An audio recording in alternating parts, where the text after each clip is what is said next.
গণ অধিকার পরিষদের বর্তমান সভাপতি সাবেক ভিপি নুরুল হক নূর এর বাসায় ডিবি পুলিশের হানা হচ্ছে এবং ওনাকে গ্রেফতার করার জন্য সম্ভবত এসেছেন। বাংলাদেশ টাইম প্রায় 2:30 বা এর আগে পিছু হবে সময়টা। এবং আজকে ছাত্র অধিকার পরিষদের সভাপতি বিনিয়ামিন মোল্লার বাবাকেও গ্রেফতার করেছে। সম্ভবত ছেলেকে না পেয়ে বাবাকে গ্রেফতার করা হচ্ছে। আসলে বাংলাদেশ এটা কি হচ্ছে এখন? রাত্রেবেলা তাদের বাসায় আক্রমণ করা হয়। আমার কথা হচ্ছে, যদি লিগ্যাল ভাবে কারো ওয়ারেন্ট থাকে আসামিকে ধরার জন্য, আমাকে গ্রেফতার করার চেষ্টা করছে সাদা পোশাকে ডিবি পুলিশ। আমার বাবা। আসসালামু আলাইকুম সুপ্রিয় দর্শক বন্ধুরা, অবশেষে বিপি নুরের বাসায় ডিবি পুলিশ হানা করে এখন মহা বিপদে পড়তে যাচ্ছে ডিবি পুলিশ সদস্যরা। দর্শক বন্ধুরা, কেন ডিবি পুলিশ এমন আক্রমণ চালিয়েছে বিপিনুর এবং সাধারণ মানুষের উপর, আর সেই সকল বিষয়গুলোকে কেন্দ্র করে এখন সারা দেশে ব্যাপক আলোচনার জন্ম দিয়েছে। তো দর্শক বন্ধুরা, অন্যদিকে সেই ঘটনাকে কেন্দ্র করে এবার সাবেক সেনা সদস্য এমন কিছু বিষয় জানিয়েছেন এবং এমন কিছু বিষয় নিয়ে তিনি কঠিন বার্তা দিয়েছেন। তো দর্শক বন্ধুরা, আপনারা সেনা সদস্যের সেই কথাগুলো শুনলে অবশ্যই বুঝতে পারবেন এবং সেই সাথে আপনাদেরকে সেই সকল সম্পর্কে অত্যন্ত গুরুত্বপূর্ণ কিছু ভিডিও তুলে ধরেছি। আর সেই সকল বিষয়গুলো জানলে অবশ্যই বুঝতে পারবেন তাহলে কি হতে যাচ্ছে বাংলাদেশের পুলিশ বাহিনীদের। তো দর্শক বন্ধুরা, চলুন প্রথমে সেনা সদস্যের সেই কথাগুলো শুনে নেই। বর্তমান সভাপতি সাবেক ভিপি নুরুল হক নূর এর বাসায় ডিবি পুলিশের হানা হচ্ছে এবং ওনাকে গ্রেফতার করার জন্য সম্ভবত এসেছেন। বাংলাদেশ টাইম প্রায় 2:30 বা এর আগে পিছু হবে সময়টা। এবং আজকে ছাত্র অধিকার পরিষদের সভাপতি বিনিয়ামিন মোল্লার বাবাকেও গ্রেফতার করেছে। সম্ভবত ছেলেকে না পেয়ে বাবাকে গ্রেফতার করা হচ্ছে। আসলে বাংলাদেশ এটা কি হচ্ছে এখন? আসলে কি, এই যে অনেকে বলতেছেন এগুলা সাজানো নাটক, আমি জানি না সাজানো নাটক কতটুকু। তো 2000 আমরা গত বছরও দেখেছি আপনার এই মাওলানা মামুনুল হক সাহেবকেও রাত্রেবেলা তাদের বাসায় আক্রমণ করা হয়। আমার কথা হচ্ছে, যদি লিগ্যাল ভাবে কারো ওয়ারেন্ট থাকে আসামিকে ধরার জন্য, সেটা তো তারা যে কোনো মুহূর্তে ধরতে পারে। কিন্তু গভীরভাবে পুলিশ প্রশাসন বা র্যাবের প্রশাসন বা আপনার ডিবির প্রশাসন বা যে কোনো ধরনের গোয়েন্দা সংস্থা কেন রাতের বেলা হানা দেবে একজনের বাড়িতে? একজন সুনাগরিকের বাড়িতে রাত্রেবেলা হানা দেওয়ার কোনো যুক্তিযুক্ত আছে কিনা? তারা যদি খুনের মামলা আসামি হয়ে থাকে বা এখানে কোনো এক্সপ্লোজিভ কোনো ঘটনা তারা ঘটাতে পারে, বা এখানে বড় ধরনের কোনো সন্ত্রাসী ট্রুপস আছে এখানে, বা বড় ধরনের এখানে অঘটন করতে পারে, বা রাষ্ট্রদ্রোহী এখানে কোনো একটা চক্রান্ত চলতেছে, তাহলে ওই মুহূর্তে আকস্মিক আক্রমণ, যেটাকে বলা হয় তাৎক্ষণিক আক্রমণ, তারা করতে পারে। তো এই বিষয়গুলো একজন দেশের নাগরিক হিসাবে আমরা প্রতিবাদ এটা করতে চাই। প্রশাসন যারা আছে আমরা তাদের উদ্দেশ্যে কথাগুলো বলবো। কারণ আজকে ভিপি নূর গণ অধিকার পরিষদের সে একটা বর্তমান ইয়াং জেনারেশন নেতৃত্ব দিচ্ছে, মানুষ তাকে ফলো করে। আবার ছাত্র অধিকার পরিষদ তারা একই সুতায় গাথা। তো কি হঠাৎ করে কি হয়ে গেল? ছাত্র অধিকার পরিষদের সভাপতি বিনিয়ামিন মোল্লারকে না পেয়ে তার বাবাকে গ্রেফতার করা হয়েছে গভীর রাতে আজকে, এবং ভিপি নূরের বাড়িতেও দরজা ভেঙে ডিবি পুলিশের প্রবেশ। তো এগুলো তো আসলে মানুষকে একটা ভয়ভীতির পত্রে, মানুষ আতঙ্কের মধ্যে দিনকাল কাটতেছে বর্তমান দেশের মানুষ। এগুলা কি প্রশাসনের কার্যক্রম? ভিপি নূর কি চাঁদের দেশে চলে গেছে, নাকি সে আমেরিকার কোনো বড় বিমানে লুকিয়ে সে দেশ ত্যাগ করে চলে যাচ্ছে? তাকে আজকেই গ্রেফতার করতে হবে, বা তার রাত্রে 3টার সময় তার দরজা ভেঙে তার বউ বাচ্চাকে আতঙ্ক করে তার সাথে কথা বলতে হবে, তাকে গ্রেফতার করতে হবে? এরকম তো কোনো কিছু না।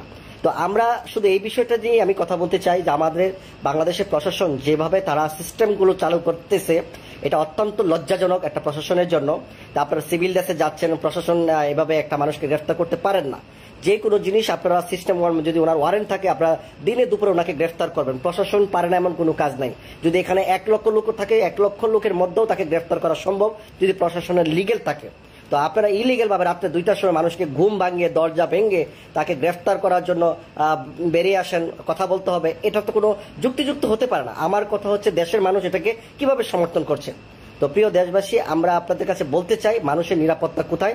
আমি বাংলাদেশ সরকারের কাছে বলতে চাই, মহামান্য রাষ্ট্রপতির কাছে বলতে চাই, পুলিশ মহাপরিদর্শকের কাছে বলতে চাই, র্যাব প্রধানকে বলতে চাই, সমস্ত বাহিনীর প্রধানকে বলতে চাই, আপনারা কি রাত্রে গভীরভাবে এটা কি ধরনের তল্লাশি করা হয় মানুষের একটা রাজনৈতিক ব্যক্তিদের বাড়িতে?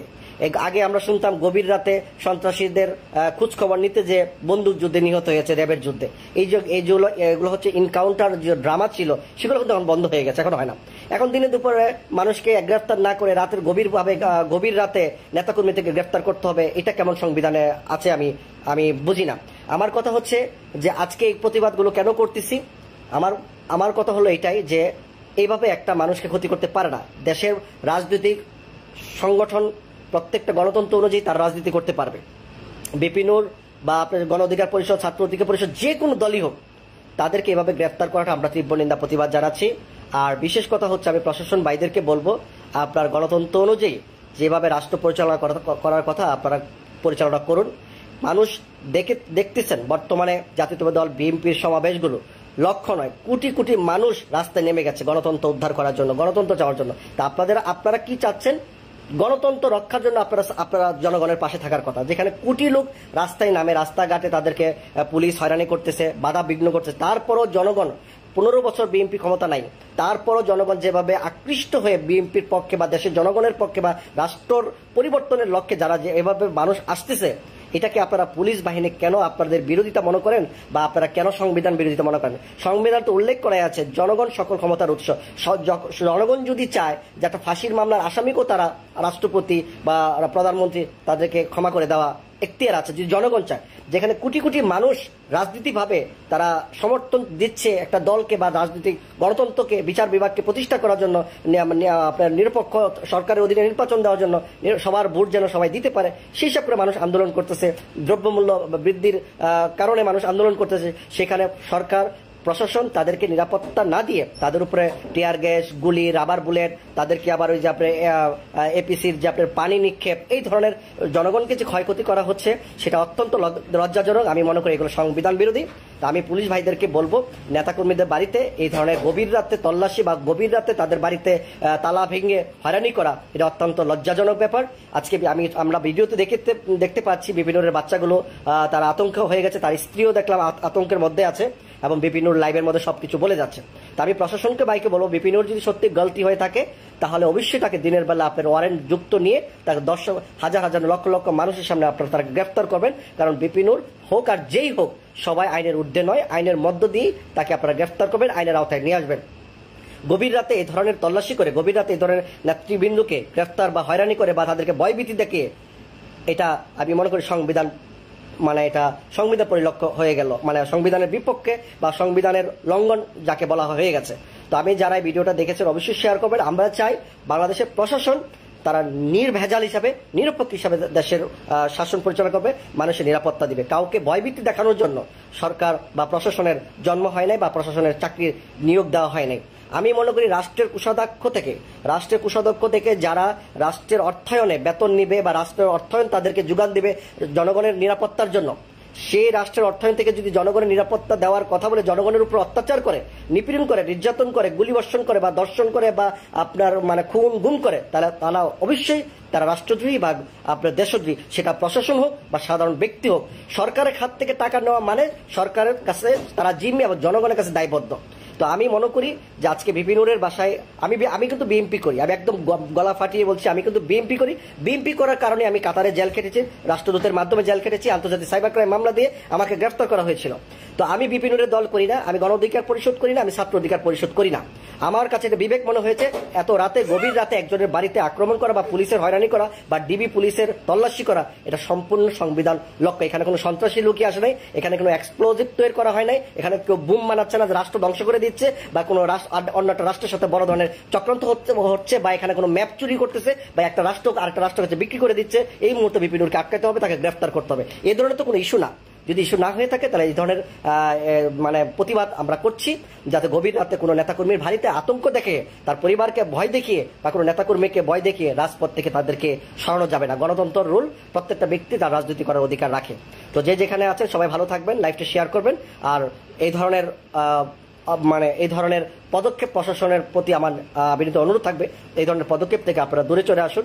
অপরাধীরা যতই শক্তিশালী হোক, অপরাধী যদি সত্যি। দর্শক বন্ধুরা, আপনারা হয়তো পুরো ভিডিওটি থেকে এবং সেনা সদস্যের এই কথাগুলো শুনে অবশ্যই বুঝতে পেরেছেন তিনি সেই সকল বিষয়গুলোকে কেন্দ্র করে অত্যন্ত চমৎকার কিছু কথা বলেছেন, এবং সেই সাথে বাংলাদেশের যে পরিস্থিতি সৃষ্টি হয়েছে সেই পরিস্থিতি নিয়েও তিনি অত্যন্ত গুরুত্বপূর্ণ কিছু কথা বলেছেন। তো দর্শক বন্ধুরা, আপনারা পুরো ভিডিওটি থেকে এবং এই সকল বিষয়গুলো জেনে আপনাদের কাছে কি মনে হচ্ছে? তাহলে কি বাংলাদেশে এখন পুলিশ বাহিনী অত্যন্ত কঠিন হয়ে দাঁড়িয়েছে? তো দর্শক বন্ধুরা, আপনারা পুরো ভিডিওটি দেখে এবং এই সকল কথাগুলো শুনে আপনাদের কাছে কি মনে হচ্ছে অবশ্যই কমেন্ট করে জানিয়ে দিবেন। তো দর্শক বন্ধুরা, ভালো থাকুন, সুস্থ থাকুন। আল্লাহ হাফিজ। আসসালামু আলাইকুম ওয়া রাহমাতুল্লাহি ওয়া বারাকাতুহু।